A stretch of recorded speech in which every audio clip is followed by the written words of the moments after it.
Sekuphele izinsuku ezimbili ikomiti lesikhashana lasePhalamende lizama ukuqonda ukuthi kungani ungqongqoshe wamaphoyisa usekhefini elikhethekile uSenzo Mchunu anqoma ukuhlakaza ithimba ilabe liphenya ngokusocongwa kwesombusazwe KwaZulu-Natal. Ngaphezu kwalokho ikomiti lifuna ukwazi ukuthi wabonisana nobani ngalolu daba. Colleagues with you in your cabinet,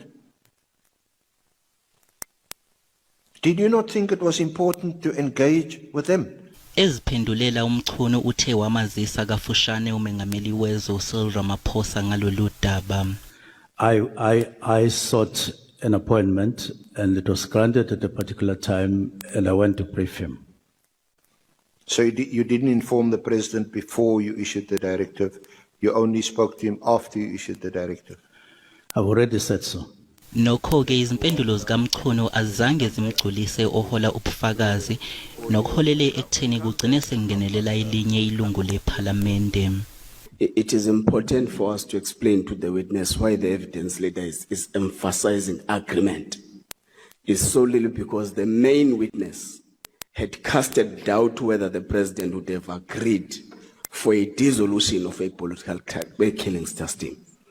Kuphindwe kwadlalwa ingxoxo yocingo eqoshiwe okholakala ukuthi yabe iphakathi komkhuzi wamaphoyisa KwaZulu-Natal kanye nenhloko yezezisebenzi ehhovisi likaMchunu. Ngabe ubhalile la ukuthi akayiyeke lento mengabe clean.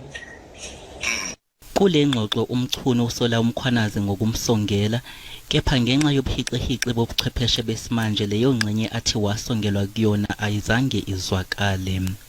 If the minister doesn't withdraw, there's going to be a fight back.